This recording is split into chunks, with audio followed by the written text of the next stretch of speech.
Здравейте на всички! Най-напред да ви кажа, че в моята презентация няма да става дума за рецепти, за бири, за съставки и такива неща. Тя е изцяло за идея. Културата на бира в България, бирената култура. А втората част ще бъде техническа и нея ще представи Цветан Цецо, който е варил стотици бири с най-различни съставки. Човек, който е сварил най-много бири с странни съставки, който аз познавам.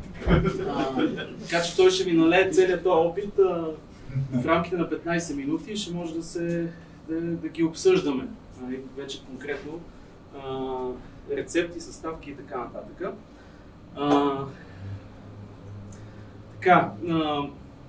Володя, като ми се обади, може би февруари месец беше някъде, да направя някаква лекция за един от стиловете който ще бъде на състезанието на конкурса. Първо обсъждахме за английски, какво беше, IPA, това са стилове, които са страхотни, само че нищо не ми кликна така отвътре. Нали? Като спомена за бира. Ето последното вика е бира с традиционна българска съставка, там не може да се каже нищо. И аз казах, не е вярно, това е моята тема, тук ще се включа аз. Всъщност това е една тема, която мен много ме вълнува от години и така развитието на автентична българска бирена култура, каквото е варенето на бира с традиционна българска съставка по същество, е нещо, което ме вълнува и нещо, което е кауза за мен. До такава степен, че миналата година на Балкан Бир Баш, помните, се представихме Казан Артизан под надслов Баш Балкан Бир Баш. Това бяха 4 бири с традиционни български вкусове. Две от които ми бяха колаборации с домашни пивовари, Agnostic Monk, или както майка му предпочита да го нарича Цветан, и Angry One Brewing, Ники Къчев. Съответно, едното беше бира с печени чушки, а другото известният Тератор, третата бира беше с розово масло и четвъртата IPA с екстракт от хляб. Как са се получили, що се получи, това е отделен въпрос. Въпросът е, че важното е, че на фестивала имаше 4 такива бири, които представят традиционни български вкусове. Друга инициатива, която пак е на моя, е фестивал Улица Хмел, който пък беше само за български пивоварни, крафт пивоварни. Участваха всички, които можеха да участват и които са истински пивоварни. По-малко от 20 са в България, се оказа, за съжаление. Тук имаме много общо с асоциацията на домашните пивовари. Това са целите, които са заложени в устава на асоциацията още преди 12 години. И ако ги дестилираме така в една обща фраза, това е една от основните цели е да развива и обогатява бирната култура в България. Това са нашите пресечни точки. За мен е кауза, за вас като член на асоциацията също това нещо би трябвало да бъде основна цел. Но преди да започнем да говорим за бирена култура, трябва да видим какво въобще означава култура. В общи има много дефиниции на понятието култура. Това, което на нас ни върши най-много работа и съм избрал, е следното: съвкупността от всички начини на живот за дадено общество, които се предават от поколение на поколение и включва норми на поведение, облекло, език, религия, ритуали, изкуство, морал, ценности, храни и други. Тоест съвкупността от всички начини на живот, които ние предаваме от поколение на поколение, целият този опит, който се трупа и се предава напред. Знаете за организацията ЮНЕСКО, тя защитава материално и нематериално културно наследство на Земята. Като през 2010 година за първи път се включват храни в нематериалното културно наследство, което е обект на опазване от ЮНЕСКО. 2016 година белгийската бира е включена в това нематериално културно наследство това е единствената бира, която въобще е бирана култура, нали, която е включена в този списък. Чешката не, немската не, нищо друго не съществува там, освен белгийската бира. И от 2022 година сливовата ракия, която сърбите са успели да набутат в списъка. Така че, когато говорим за бирена култура, това е нещо, което тепърва така възприема някакви форми, нали, и ще се развива от тук нататък. Бирата, както знаеме, де-факто представлява храна. И цялото нещо може да го обобщим под нали, названието култура на храната. Тук съм ви нарисувал една пирамида, която може би много добре не се вижда. Обаче ще ви кажа за какво става дума. На най-долното ниво са всички видове храни, които консумираме. Това са хляб, колбаси, месо, ястия, сирена, зеленчуци и така нататък. Всичко, което се състои от протеини, мазнини и въглехидрати и има някаква калорична стойност, която консумираме за енергия. Те са на най-долния пласт на тази пирамида. Това е пирамида, културна пирамида на храната, така да го наречем. На второто ниво вече, същите тези храни, те присъстват на всяко ниво. Те не са най-долу, както нали, зърнените, пък горе да са местните и така нататък. Всички храни присъстват на всички нива. На второто ниво, това е първото културно ниво на храната. Там вече им придаваме някакъв допълнителен смисъл и включва навици, лайфстайл, практики за приготвяне и консумиране на храни. Това са различните обичаи, различните техники, които могат да са регионални, нали, за приготвяне на някакви храни, колбаси и така нататък. Всичко това влиза на второто ниво. И на третото вече имаме високата култура. Това са произведенията на изкуството и как храните влизат в произведение на изкуството. Примерно, знаете, там тайната вечеря, вечерят, нали, пият вино, има много картини с натюрморти, с пишна мадама яде грозде и така нататък. Храните влизат вече в културата, но също в религията, знаете, Божията кръв, виното, нали, олицетворя е Божията кръв, нафората, Божието тяло и така нататък. Т.е. храната навлиза на много високо ниво. И високата кулинария, където вече храната от обект, който просто е нарисуван на картината или в песента за там бяло вино, що не си червено, вече става субект на културата. Самата храна, сама по себе си, нали, в високата кулинария се превръща в култура. Как изглежда това за бирата? Защото бирата, тя също е вид храна. На тази пирамидка, тук има няколко пирамидки, които ще ви представя. Имаме бирата, виното и ракията. Това е случая с България. Горе-долу по равно значение имат те за нас в хранително отношение. Но това, което е интересно, че в културния пласт бирата не фигурира. Там има само вино и ракия. Значи всички обреди, които са всички начини на приготвяне, всичко, което е с регионални сортове, примерно за грози и така нататък, е свързано с вино и ракия. Бирата просто не фигурира.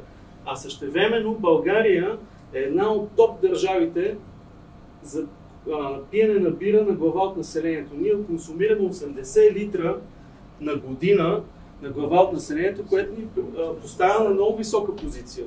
Значи в света сме топ 14, като реално дори би казал, че сме топ 10 и изпреварваме много бирени държави, като Англия и Белгия, примерно, по консумация на бира.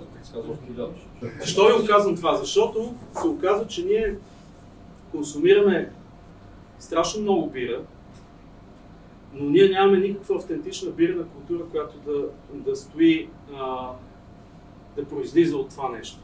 И това е голяма, айде да не кажем неправда, обаче беда за българите, защото е нормално, когато хората консумират толкова много бира, нали, те да имат, тя да вземе своето място и в по-горните културни пластове.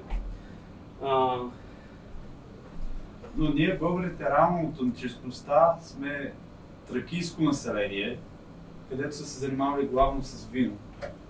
Тъй като аз не знам много от история, но не съм чувал да имаме някаква наистина, примерно да отглеждаме много ечемик, да сме варили исторически много бира.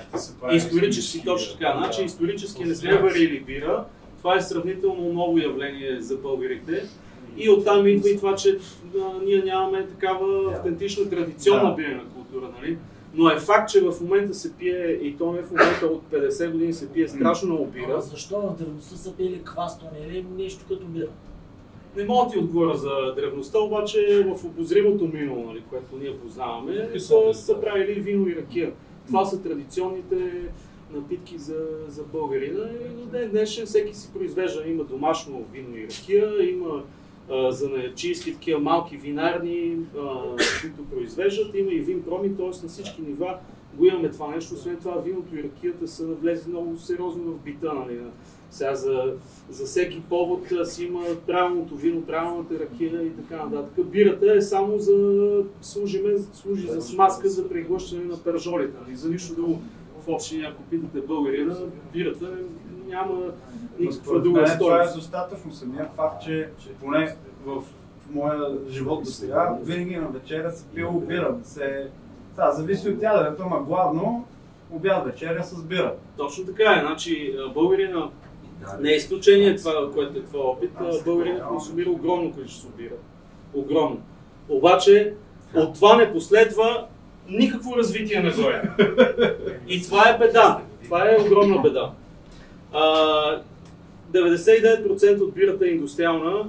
Индустрията не може да създаде култура. Просто не е носител на такава ценност. Индустрията създава потребление. Те създават потребление и създават фалшификация на абсолютно всички ценности, които могат да съществуват. За да създадеш култура, ти е необходима култура. Какво означава това нещо? Тук съм още една пирамидка, нищо не виждате, обаче си представите. Това е, ще вземем случая на Италия. Италия е една държава, която има изключително добре развита култура на храната. Може би света е една от най-добре развитите. И затова е подходящ пример за нашите цели. Отново отдолу са всички видове храни, брашно, хляб и не знам си какво, нали, пански старец. Имаме културния пласт, който е свързан с традициите, с вече спецификата, техниките на приготвяне, рецептите и така нататък. И разбира се, високата култура. Какво се случва? Италия е една държава, която е винена държава, точно както сме ние. Те пият изключително малко бира. 36 литра на глава от населението на година. Много по-малко, отколкото ние пиеме. Обаче какво се случва, когато идва крафт бирата в Италия? Това се случва през 90-те години. През 90-те години са първите крафт пивоварни в Италия. Към момента имат 1400 крафт пивоварни, което е доста добро развитие. Цялата работа е, че всичката тая натрупана култура на храната и специално към виното просто се налива в крафт бирения сектор и те за много кратко време успяват да постигнат много високи резултати в бирата и да изградат истинска бирена култура. Като говорим за наливане на ноу-хау, примерно от виното, те много да знаят как да съчетават вина с храни, как да борават с вина, как да ги отлежават и така нататък. Цялото това нещо се пренася към бирата, към крафт бирата. И буквално за 20 години те вече имат два крафт стила. Първият е Italian Grey Pale, той беше в DJCP, сега вече е само Grey Pale, тъй като Italian влезе към регионалните стилове.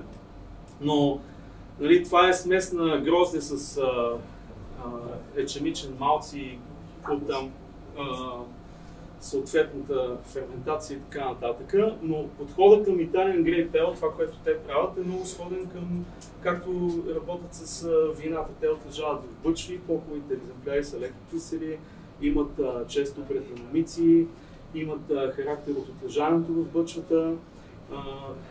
Тоест, буквално ноу-хау от виното се налива в в бирата.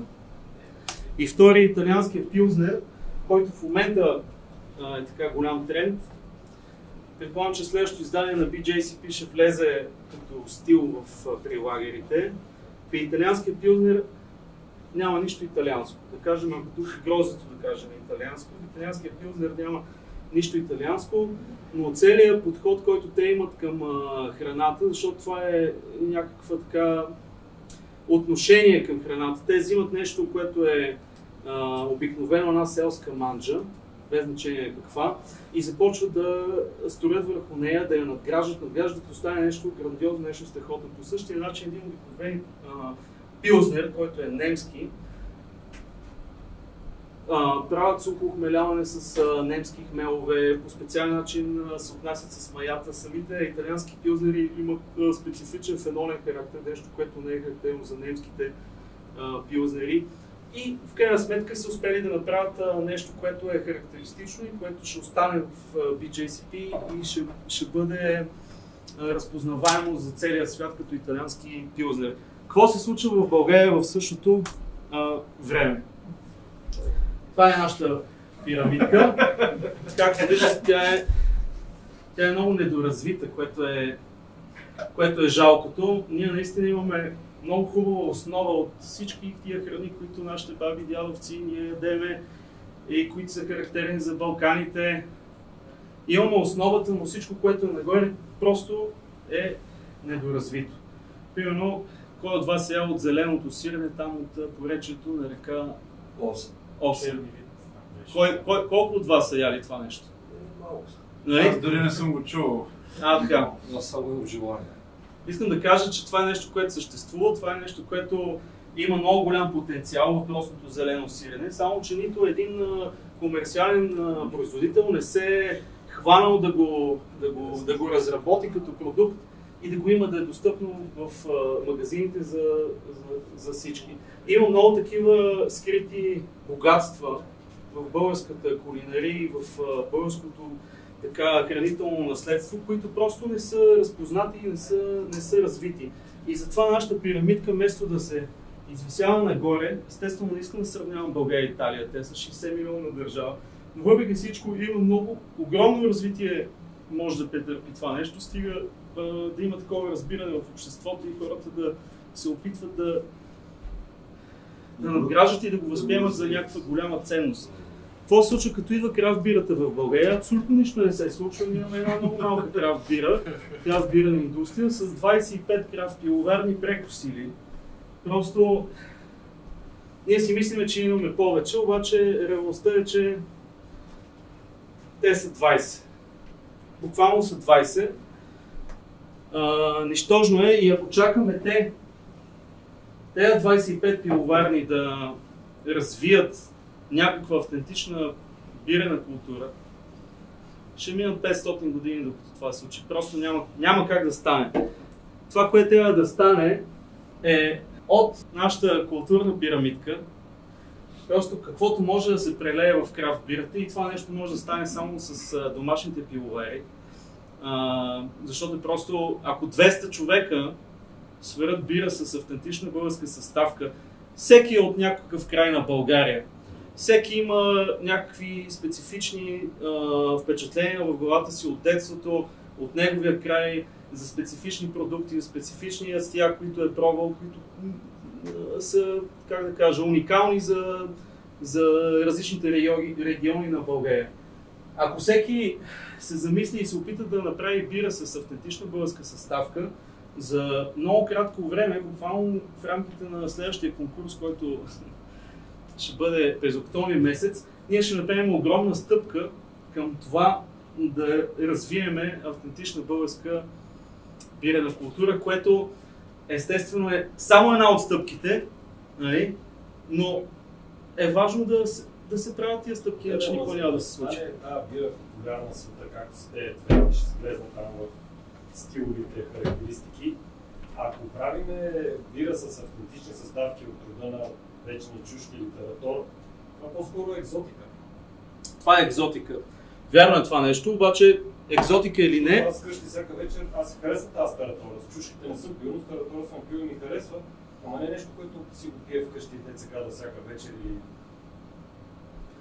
Значи, както казах, това е само едната страна на развитие на автентична бирена култура. Нали? Има и други, които ние не можем други стъпки, които ние не можем да предприемем като домашни пивовари, но това е едно богатство, което е изключително полезно. И сега в случая, може би наистина такъв вид бири, които са с тератора или с някаква странна съставка, може би те нямат потенциал да завладеят света. Обаче една хубава комбинация, както е, между прочим, тератора е един изключително така успешен опит, една печеливша рецепта, една много находчива комбинация, която има потенциал да стане по-голяма. Въпросът е, че трябва да се вари повече. Да се вари повече. Ако примерно всичките 25 пивоварни сварят една и съща бира, независимо каква е тя, дали е Тератор или Българиан Пилзнер, и тая бира има в Канал, в бира бар, в различните заведения, които са за крафт бира, и дойдат чужденците на екскурзия, естествено обикалят крафт местата, и ако се натъкват на една и съща бира от различни български пивоварни, това нещо се превръща в стил. Въпросът е, че... Може ли само нещо да кажа? Да, разбира се. Значи, ти само каза, бирата бие пиво вкъщи, харесва ти, но не е за всяка вечер. Но ти Тератор не едеш всяка вечер. Ти едеш и други салати. Тератора го едеш определена вечер или определен сезон. Същото е. Но Тератора е българска супа. Същото, което казва и той. Не е толкова екзотично, колкото си мисли. Аз бих метнал, че дори да е екзотично, пак това насочва погледа към България и към българските пивовари и креативността, и пак дори да е нещо, което, да кажем, екзотика и ще го пиеш веднъж на година, то пък слага вниманието върху българските пивовари и другите стилове. Ама това е окей, обаче за да има смисъл 25, 30, 40, дай Боже, да стана повече крафт пивоварите да произведат тази бира, те ще произведат, ако те могат да я продадат. Пия това веднъж годишно, как па 25 пивоварни ще го сварят и ще го продадат успешно, ако всички пием примерно веднъж годишно, защото не го пием. Няма да е старо. Ще пием бира, също пие два пъти годината. Проблема, че самите клиенти масово все още не са готови да пият крафт бири. Мисля, колкото и да са хубави бири, те все още има много познати, които предпочитат масово индустриалните бири вместо да правят нещо по-хубаво. И за тях те имат едно комунистическо виждане на нещата, което старото е хубаво и не са готови да правят нещо ново. Абсолютно верно е това. Защото италианците не са направили бира с спагети или с пица. Италиан пилзнер, който има специфика. И може би нали, тези съставки са много правилно да има такива бири. Аз го приветствам. Но по-скоро, ако ще градим култура, екзотичните съставки не съм сигурен дали е най-правилно. Виж сега, не казвам, че екзотичните съставки са пътя единствено, но това е един възможен път. Нали? Това е едната страна на пъзела. Нали? Има много начини, много подходи да се изгради автентична българска култура и част от това нещо е български съставки и български вкусове да се репрезентират в бира под някаква форма. Разбираш, не казвам, че това ще бъде следващия хит и бум, това, което ще се створиме на конкурса след няколко месеца, или че задължително трябва да сложим кисело зеле в някаква бира, за да стане хит. Може би няма да бъде хит, но това е стъпка, която води до обогатяване на бирената култура в България.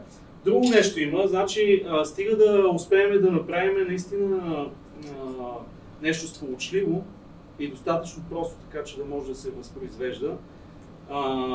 Ако бирата е вкусна и хубава, както е Тератора, впрочем, независимо, че е малко по-специфично, то ще намери място на крафт пазара. Не говоря за масовия потребител, нали, там изобщо нямаме шанс на този етап да се борим с 20 пивоварни, но на крафт пазара можем да направим наистина някакъв пробив. Ами да, стига достатъчно български пивовари да се захванат да го правят.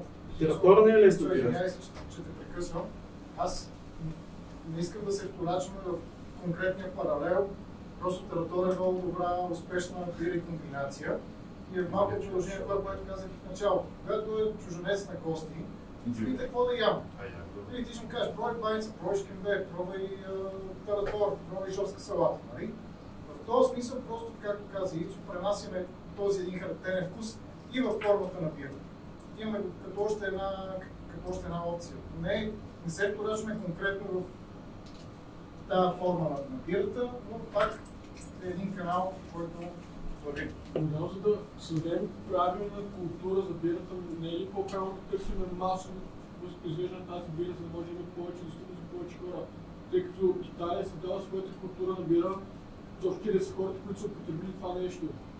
Съответно повече търсене на този продукт, повече консумация на този продукт се дава по-голяма култура, тъй като хората вече спират да търсят по-гадното нещо, почват да търсят по-хубаво, съответно така си граждат своята вътрешна култура за нещата. Да, тук все още имаме индустриализацията, която си бута газна бира, за да можем да пием нещо ефтино, да сте по-ефтино от водата. И оттам има цялата стъпка за спиране на развитието на цялото нещо. Това причи в Италия не е много. значи нещата са... 20 причи в Италия, в една ще намериш Италия биоверда пише. Другото пак е индустрията.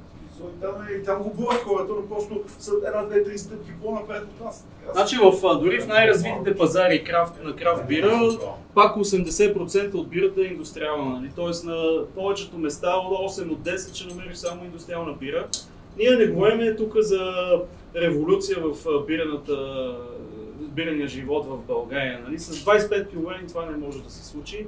Но нали, все пак ние се опитваме, вярваме в хобито си, затова сме се събрали. Тук не искаме да правим най-доброто, искаме да направим нещо разпознаваемо. Ето сега, примерно, ако отидем на конкурс, ако отидем в друга държава, като домашни пивовари, и извадиме експериментална бира, която е с български автентични продукти, и бирата наистина е добра, това е, как да кажа, развитие на българската бирена култура. Ние я показваме пред други хора и участваме наравно с тях, независимо, че имаме само 25 пивовари в България. Тоест, като домашни пивовари, ние не трябва да се отчаяваме за това, че нищо не може да се случи.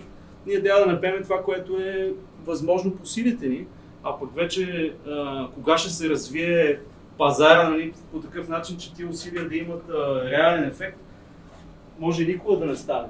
Поне с тия темпове, които в момента се случват, за България аз не съм много голям оптимист. Но въпреки това, ние сме се събрали тук, за да правим нещо съществено и нещо значимо. Нали?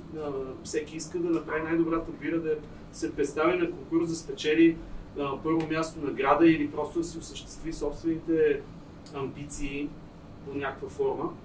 Така че не трябва да това нещо, че няма да стане масовата бира и в цяла България да се лее Тератор, пак ще ползвам. Това нещо не трябва да ни отчаива и да казваме няма смисъл да се прави нищо по въпроса. Имаме страшно много фестивали в България, дали са метал, дали са някакви други. И масово на тези фестивали няма крафт бира. Защо? Защото мене може да озадачаваме това. Да, този въпрос му озадачава много. А колко имаше? Ами тук е много сложен въпрос. Значи, от една страна, самите организатори на фестивали гледат на бирата като на източник на средства. Тоест, те разчитат на продажата на бира да финансират част от самото събитие. Същевременно, нали, там търсят спонсорство от някои от големите пивоварни и често го получават. Една крафт пивоварна просто не може да си позволи да спонсорира какъвто и да било. Тоест, реално проблема е в организаторите на тези фестивали, че те не търсят такова нещо. Да, той проблем е комплексен, той е от двете страни. Добре, и сега за да не е съвсем сухо теоретично и малко ви отблъсна вероятно с тези размисли, една бира ще представя, която е с традиционна българска съставка, и то с няколко. Това е кисела пушена бира с печени чушки, сол, оцет, малко люта чушка, тя вече не се усеща. Една година по-късно. Една година по-късно, да, и пушенето малко изфирясало. Една бира, която това е една от бирите, които направихме за Балкан Бир Баш миналата година. Бирата отлежала една година в хладилни условия, но въпреки всичко е доста стара. Но може да се усети леко киселия вкус, леко солено, пушеното, чушката. Даже има парченце. И най-интересното има и парченце чушка, да. Много финна, оцетна нотка. Не знам дали може да усетите. На едно от събранията е такова като това. Цецо донесе пушена бира с печена чушка. И понеже вече бях решил, че ще правя баш Балкан Бир Баш, го поканих да направим колаборация. Рецепта претърпя много трансформации. Тя не беше кисела в началото, после направихме кисела бира, сложихме солта и така нататък. Бирата е подкислена с млечна киселина. Оцета е само като връхна нотка на цялото нещо. И реално представлява едно много такова елементарно ястие селско, което би било на най-ниската стъпка на пирамидата, печени чушки с оцет и чесън, няма чесън в случая, щеше да разсейва. Тоест това е, как да кажа, понеже има два подхода да направиш бира с традиционна българска съставка. Единият е просто да вземеш съставката и да я сложиш в бирата. Да взимаме тиква, слагаме в бирата, взимаме чушка, слагаме в битер, примерно. Или взимаме самардала, слагаме в кьолш, примерно. Нали? Тоест, директно вкуса на съставката се опитваме да го вкараме и да го вплетем в някакъв конкретен стил.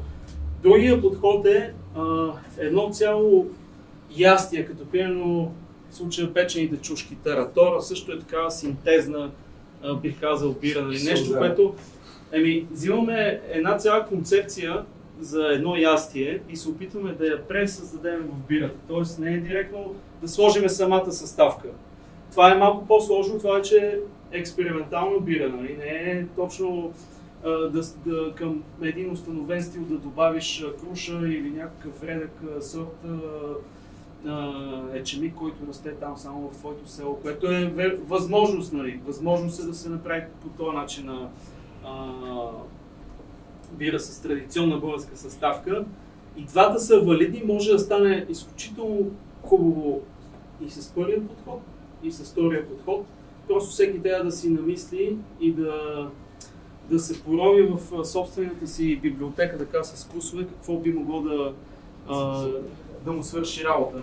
И това са в общи линии стиловете, в които може, категориите, в които може да се състезаваме с бира с традиционна българска съставка. Съответно, когато си я правите бирата, имайте предвид, разделите ги самите характеристики на категориите, за да може тя да попадне и когато я входирате, да попадне в точно някои от те не са стилове, рамки, нали, които са описани в тия категории. Тоест, има много голяма свобода и прекалено така общо е названието с традиционна българска съставка, но просто когато, как да кажа, когато я записвате за конкурса, задължително много добре премерете къде точно ще влезе най-подходящо и най-важното е естествено самата съставка да се усеща, а не да ни сложихме, обаче Зарядка. Да, просто няма да свърши работа по този начин. Значи това е така като от мене, нали, да го кажем.